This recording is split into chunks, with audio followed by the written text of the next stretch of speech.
नमस्कार। आज हम इस वीडियो में अपने मन के बारे में बात करेंगे। हमारा मन एक कॉम्प्लेक्स मिस्टीरियस आर्किटेक्ट के जैसा है जो लगातार हमारे विचारों, भावनाओं और व्यवहारों का निर्माण करता रहता है। फिर भी इसका अधिकांश काम हमारे ध्यान में आए बिना ही हो जाता है।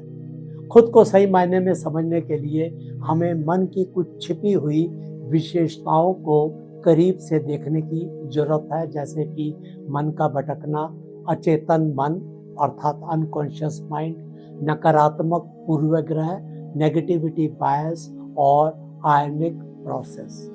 ऐसा करके हम सीख सकते हैं कि कैसे माइंडफुलनेस और सेल्फ अवेयरनेस हमें नियंत्रण वापस लाने में मदद करती है। सबसे पहले, भटकता हुआ मन।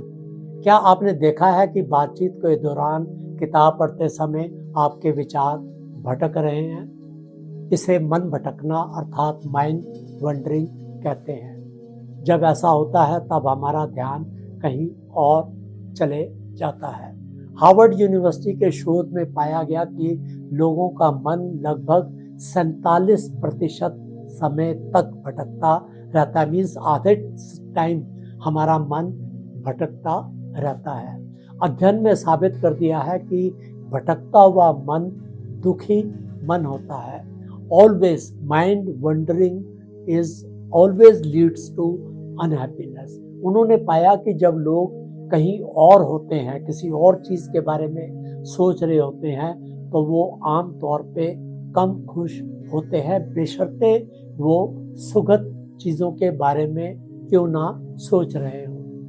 हालांकि मन का भटकना पूरी तरीके से बुरा नहीं है। यह रचनात्मक और समस्या समाधान की अनुमति देता है।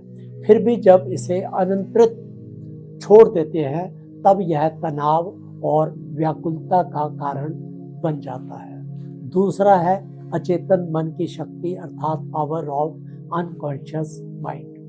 अचेतन मन एक घर में छुपे हुए तहखाने की तरह है। यह यादों, आदतों, भावनाओं और इच्छाओं को संग्रहित करता है। हम उनके बारे में नहीं जानते, लेकिन वह हमारे किए जाने वाले अधिकांश कार्यों को आकार देते हैं। सिगमंड फ्रॉयड, जो कि साइको एनालिस्ट था, उसने यह कहा कि मन एक हिमकंड अर्थात आइसबर्ग की तरह है।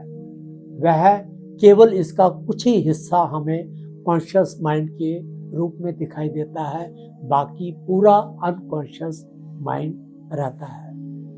न्यूरोलॉजिस्ट से यह भी पता चला है कि हमारे मस्तिष्क की लगभग 95% गतिविधियां अचेतन अर्थात अनकॉन्शियस होती हैं।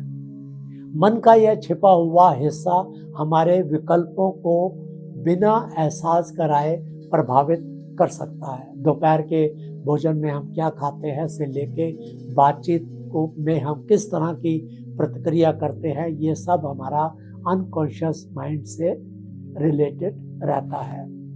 थर्ड, नकारात्मक पूर्वाग्रह अर्थात नेगेटिविटी बायस।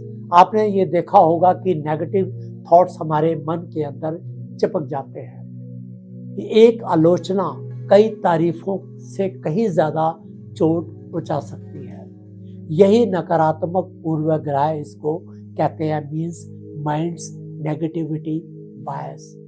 विकास ने हमारे दिमाग को बुरे अनुभवों पर ज्यादा ध्यान केंद्रित करने के लिए आकार दिया है, क्योंकि प्राचीन समय में खतरों पर ध्यान देना जीवन और मृत्यु के बीच का अंतर हो सकता था। General review of general psychology में प्रकाशित एक अध्ययन से पता चला है कि नकारात्मक घटनाओं का कहीं ज्यादा प्रभाव हमारे मन पर पड़ता है।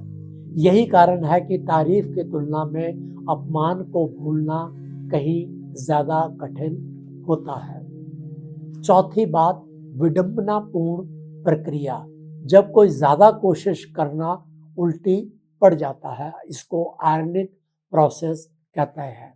जब आप किसी नेगेटिव थॉट्स को रोकने के लिए आप जोर लगाते हैं तो वो थॉट्स और ज़्यादा फोर्सफुली वो आते रहते हैं। जैसे कि कोई आपकी शर्मनाक कोई पल है और आप नहीं चाहते कि वो आपके मन में आए और आप उसको दबाने की कोशिश करते हैं, परंतु वही विचार आपके बार बार मन में उठता है। इसे विडंबनापूर्ण प्रक्रिया कहा जाता है। 1997 में मनोवैज्ञानिक डैनियल वेनहर ने इस घटना का वर्णन किया है। उन्होंने समझाया है कि जितना ज़्यादा हम किसी विचार को दबाने की कोशिश करते हैं उतना ही ज़्यादा वह वापस आता है। उनका प्रसिद्ध उदाहरण कहता है कि कुछ विचारों की दबाने की कोशिश उन्हें और ज़्यादा पावरफुल बना देता है, वो थॉट्स और ज़्यादा पावरफुल हो जाते हैं। यह दर्शाता है कि मन कितना चालाक हो सकता है, यहाँ तक कि इसे नियंत्रित करने के हमारे प्रयास भी कभी कभी उल्टे पड़ सकते हैं। अब हम बात करेंगे माइंडफुलनेस और सेल्फ अवेयर की, कैसे हम इन चीज़ों पर कंट्रोल पा सकते हैं। भले ही हमारे दिमाग में ये अंतर्निहित विचित्रताएं मीन्स इनहेरेंट यूनिकनेस हो, लेकिन हम शक्तिहीन नहीं हैं।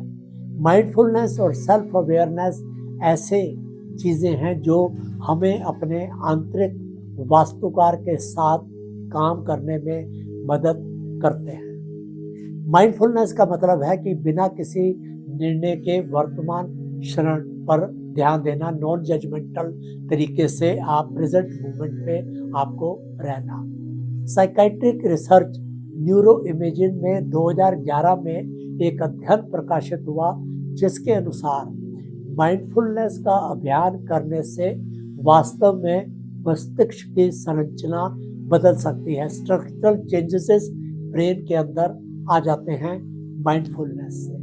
स्मृति, भावना, विनियमन, सहानुभूति से जुड़े हुए क्षेत्रों में ग्रे मैटर माइंडफुलनेस से बढ़ जाता है। आत्म जागरूकता मीन्स सेल्फ अवेयरनेस हमें अपने विचारों और भावनाओं को बिना उसमें उलझे हुए देखने में मदद करते हैं। जब हम आत्म जागरूक होते हैं हम अपने भटकते हुए दिमाग को धीरे धीरे वापस काम पर ला सकते हैं। अचेतन पूर्वग्रहों की पहचान कर सकते हैं।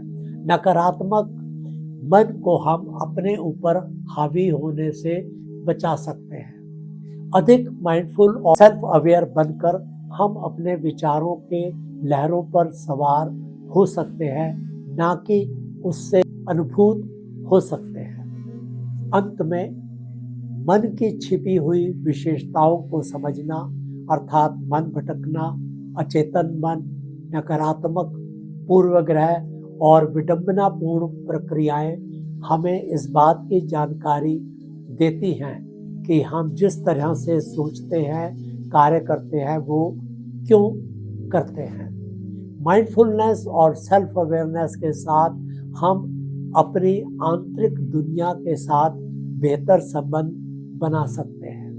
मन के छुपे हुए वास्तुकार द्वारा नियंत्रित होने के बजाय हम अपने जीवन को सचेत सह निर्माता बन सकते हैं। माइंडफुलनेस और सेल्फ अवेयरनेस ऐसे वेपन हैं जिससे कि हम मन के ऊपर पूरा नियंत्रण पा सकते हैं। धन्यवाद।